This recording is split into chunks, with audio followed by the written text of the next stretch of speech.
You've never said it to me, but I know for a fact it's one of the things you agree with, that the greatest wealth lies in human beings. That's why your network is so deep.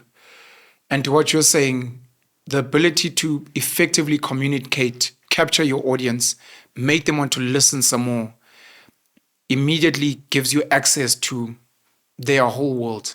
And it's that. And you know why Gayton's so extraordinary is he doesn't deny his background. Yes. He doesn't deny who he is, where he's from, what he is today. He's honest about it. And people say to me that, you know, obviously I can talk about GNU and ANC and blah, blah, blah. But when I talk about personal stuff, my success, my failure, my weakness, my strengths, I take a Zempic, my wife's got me under control, stuff like that. They like that because it makes me human. Yes. And the head of the IFP, exactly, Hlabisa, spoke at the business conference, and he had a prepared speech, which was dreadful and boring and predictable. And then he put his speech down, and he spoke from the heart. And then you saw the magic of that human being. And what an extraordinary man he is. And in many cases, people are too scared to go out of the boundaries of the prepared speech or what you're allowed to say. And when they talk from the heart, you then understand the person. And often it's wonderful stuff that comes out. Even Julius, you know, if when he speaks stopped the off the populist cuff, madness, if he just said, you know, I used to cry when my granny, my gogo, read me this story, my heart would feel for him. I'd say, okay, he's human after all. Sure. And Gayton is brilliant at that. And Gayton is who he is. The lion cage, investing in businesses, money, capitalism, what we should be doing. What does the lion cage do? So I get hundreds of opportunities a day, people sending me stuff, and I can't cope. I can't read it. And I'm no longer able to process all that information. So Gerrit Steenkamp and Hans Otterling set up as a kind of adventure capitalism, a mad idea during COVID, profile one company a week, and people want to invest, they invest. But Gerrit has done such a good job professionalizing that every deal I get, I just send to him. I don't even read it. I just send to him. And he has an extraordinary ability to have a look at it, analyze it, see if it has potential. He's got this beautiful systematic process of doing it. And then chooses a company a week, and we profile that every Thursday evening. Brilliant. And that's really, if you send me deals, I just send them to Gerrit. And shout out to Hans as well, by the way. Shout out to Dylan McKenzie. I can't forget Dylan. Dylan was the first contact guy that linked the two of us. Dylan's lost 25 kilograms. Brilliant. Better looking than you, younger, more charismatic. Nicer smile. I say this all the time when I meet you guys, that you're just my gateway to chill with Dylan. So shout out to Dylan McKenzie. Okay. Is there anything I missed out? Well, Pen, let me ask you, how's life? How's your wife? How's kids? When are you coming to Cape Town? On a platform. My life is relatively good. I'm blessed and I'm grateful. I've got amazing human beings around me. I've got amazing friends and family like yourself that support me in various ways. It's just a message, keep doing your thing, don't agree with this, but it means we're connected, and it means you want me to be better and you want us to be better. So that means a lot to me.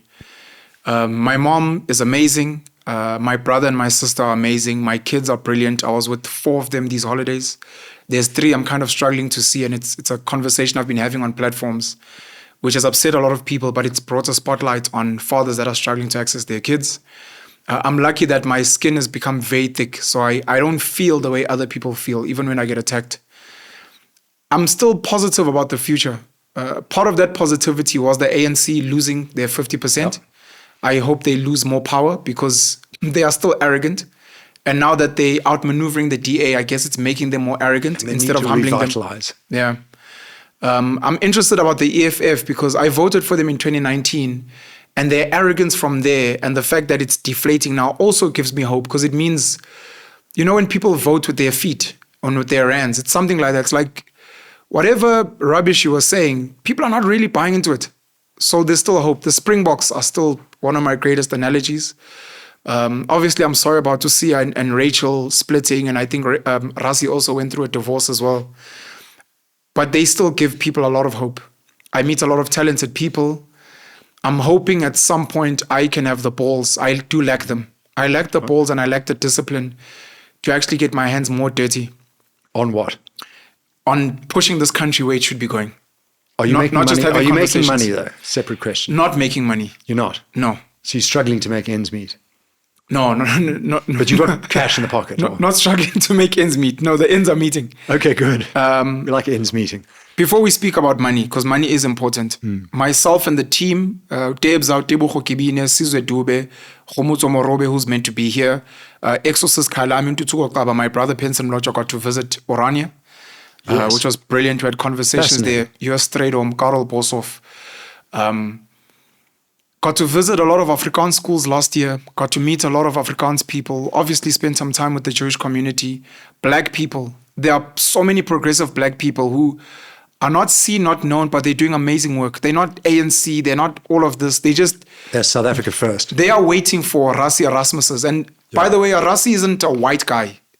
It's a human being who is just brilliant at bringing people together and getting them to work.